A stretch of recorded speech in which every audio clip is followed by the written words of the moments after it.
नमस्कार दोस्तों, मैं शाहजहां आप सभी लोगों का बहुत बहुत स्वागत करता हूं। आज हम लेकर के आए हैं हिंदी साहित्य का आधुनिक में जो है, आधुनिक में सब चीज़ मिला हुआ है, वस्तुनिष्ठ प्रश्न हम लेकर के आए हैं, ऑब्जेक्टिव। तो हिंदी साहित्य यूजीसी नेट हिंदी साहित्य 1 2 3 चैनल पर आप सभी दोस्तों लोगों का बहुत बहुत स्वागत करता हूं। तो न देर करते हुए भी हम स्टार्ट करते हैं आज का टॉपिक। लेकिन उससे पहले हम एक रिक्वेस्ट करना चाहते हैं दोस्तों, जो चैनल पर नए हैं चैनल को सब्सक्राइब कर लें, बेल आइकन बटन प्रेस कर लें, ताकि कोई भी वीडियो हम छोड़ें तो आप सभी लोगों के पास तुरंत पहुँचे। सब्सक्राइब करके बहुत कोई छोड़ देते हैं। सब्सक्राइब करने के बाद आपके पास और एक ऑप्शन आएगा, आप अगर ध्यान दीजिएगा तो उसमें ऊपर में आता है कि वो जो बेल आइकन बटन जो रहता है ना, उसका साइड में कुछ एरो एरो टाइप में रहता है, तो वो होता है बेल आइकन का बटन का वो प्रेस होता है। मतलब वो सेकंड वाला जो होता है ना, कि सेकंड में कैसे आएगा उसका एरो, तो बस वही टाइप में रहता है। उसको अगर करके रखिएगा तो उससे क्या होगा कि कोई भी वीडियो अगर आपके पास अगर उसका चैनल सब्सक्राइब करके रखें तो वो छोड़ेगा तो तुरंत आपके पास पहुंच जाएंगे। बहुत कोई ऐसा नहीं करता है, वो हालांकि नहीं जानते हैं, बहुत कोई जानते हैं। तो मैं उन लोगों को बता रहा हूँ जो नहीं जानते हैं। तो आई होप ये वीडियो आप सभी दोस्तों लोगों के लिए बहुत यूज़फुल रहेगी। तो हम स्टार्ट करते हैं। विशेष करके देखिए, अब अगर बोलिएगा कि ये किसके लिए है, तो मैं बताना चाहता हूँ कि यूजीसी नेट हिंदी साहित्य के लिए ये है, सेट के लिए है, स्लेट के लिए है, यूपीपीपीएससी के लिए, एमपीपीएससी के लिए, जेपीपीएससी के लिए है। हाँ, हर एक स्टेट का जितना भी टेट लेवल का एग्जाम हो उसमें से हिंदी पेपर रहती है, समझ रहे हैं ना। तो हिंदी पेपर जो सामान्य हिंदी में रहती है ना, तो उसका कहीं ना कहीं ये प्रश्न आपको सम्मिलित जरूर होते हैं। तो मैं स्टार्ट करता हूँ। तो देखिए क्या है, अंग्रेजी भाषा को भारत में शिक्षा के माध्यम से आरंभ किया गया। किसने किया? लॉर्ड मैकाले द्वारा। हिंदी का आदि कवि किसे कहा जाता है? स्वयंभू को। हिंदी का प्रथम उपन्यास कौन सा है? परीक्षा गुरु, श्रीनिवास दास। कहीं मिलेंगे आपको लाला श्रीनिवास दास, तो वही है। ये वमत और फमत जो है ये सब कुछ नहीं है, समझ रहे हैं।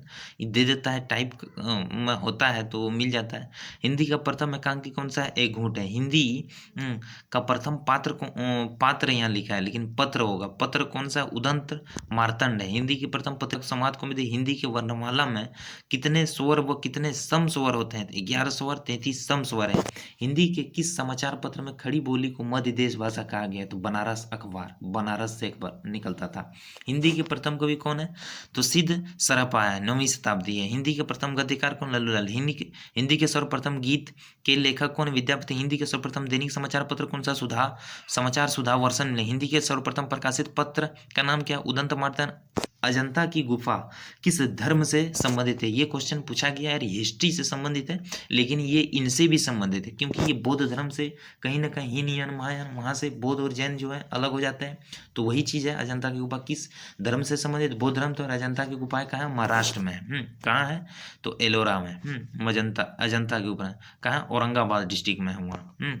अटल बिहारी वाजपेयी हिंदी विश्वविद्यालय कहाँ है? भोपाल, मध्य प्रदेश में। अतीत के चलचित्र के रचयिता कौन है? महादेवी वर्मा। अतीत के चलचित्र का है वो है रेखा चित्र है। अब भ्रंश का वाल्मीकि किसे कहा जाता है? स्वयंभू को। भ्रंश भाषा के प्रथम व्याकरणाचार्य कौन है? हेमचंद। अब भ्रंश में कृष्ण काव्य के प्रणेता कौन है? पुष्पदंत। अबला जीवन हाय तुम्हारी यही कहानी, आंचल में है दूध और आंखों में है पानी। उपर्युक्त पंक्तियां किस काव्य की है? पंक्तियां किस काव्य की? यशोधारा। किसका? मैथिली शरण गुप्त का। अभिलेखों का अध्ययन किसका? इपिग्राफी। अमीय हलाहल मद भरे सेत श्याम रत्ना अर्जियत मरत झुकी झुकी परत जही चितवत एक बार। प्रस्तुत पंक्तियां किसकी है? तो रसलीन की है। रसलीन 1556 ईस्वी। अमीर खुसरो ने किसके विकास में अग्रणी भूमिका निभाई थी? खड़ी बोली में। अमीर खुसरो ने किस जिन मुकरियों, पहलियों और दो शकुनों की रचना की है उसकी मुख्य भाषा क्या है? खड़ी बोली है। अवधी भाषा के सर्वाधिक लोकप्रिय महाकाव्य का नाम क्या है? तो रामचरितमानस। रामचरितमानस के रचना काल क्या है?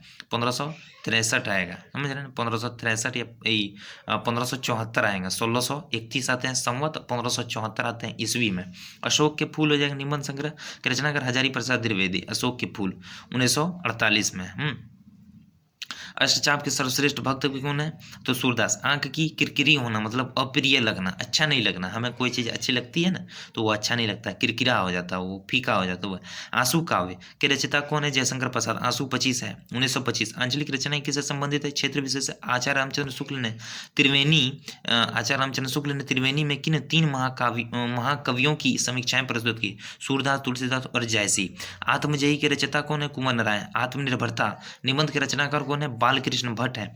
आधुनिक मानव के आत्मजयी की रचना आंचलिक रचनाएं किन से संबंधित? क्षेत्र विशेष से। आचार्य रामचंद्र शुक्ल ने त्रिवेणी में किन 3 महाकवियों की समीक्षाएं की? सूर, तुलसी और जैसे। आत्मजयी की रचना कुंवर नारायण। आत्मनिर्भरता निबंध की रचनाकार बालकृष्ण भट्ट। आधुनिक मानव के हाल का पूर्वज कौन है? तो कोमेग्रनन मनुष्य। आधुनिक मानव के हाल का पूर्वज कौन है? मतलब जैसे आधुनिक होता है, मध्यकालीन होता है, प्राचीन होता है, तो सबका कैटेगरी है ना, तो उसमें से हम लोगों का पूर्वज कौन है? तो कोमेग्रनन मनुष्य है। आधुनिक युग की मीरा किसे कहा? महादेव वर्मा। आधुनिक युग के चरण कौन है? रामधारी सिंह दिनकर। आधुनिक युग के चरण कौन है? रामधारी सिंह दिनकर। आंध्र प्रदेश की राजभाषा तेलुगु। आसमान पर चढ़ाने का अर्थ क्या है? इसमें थोड़ा सा मिसप्रिंटिंग कहीं कहीं आपको मिलेंगे, चढ़ने का चढ़ाने मिल जाता है, तो अत्यधिक प्रशंसा करना। इतिहास शब्द का शुद्ध विश्लेषण क्या है? ऐतिहासिक है। इतिहास शब्द का शुद्ध विश्लेषण ऐतिहासिक है। ईदगाह कहानी के रचनाकार कौन है? प्रेमचंद।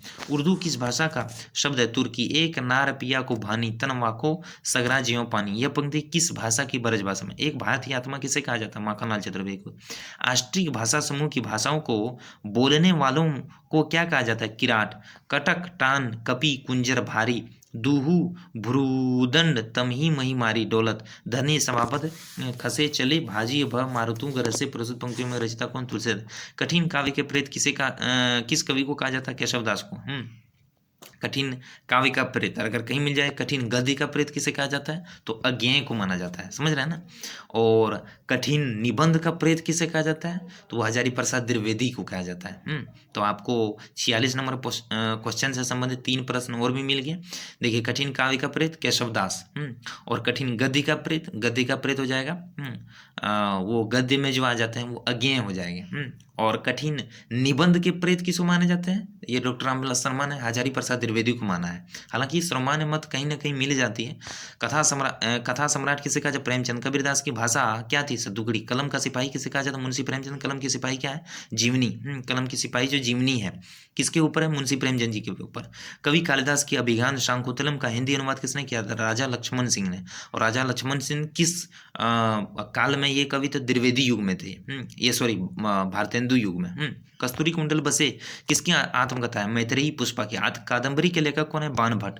कामायनी किस प्रकार का ग्रंथ है? महाकाव्य है। और किसकी है? जयशंकर प्रसाद की। 35 ईस्वी 15 सर्ग है। किस इतिहासकार ने सर्वप्रथम रीतिकालीन कवियों के सर्वाधिक परिचयात्मक विवरण दिए हैं? मिश्र बंधु ने। मिश्र बंधु है।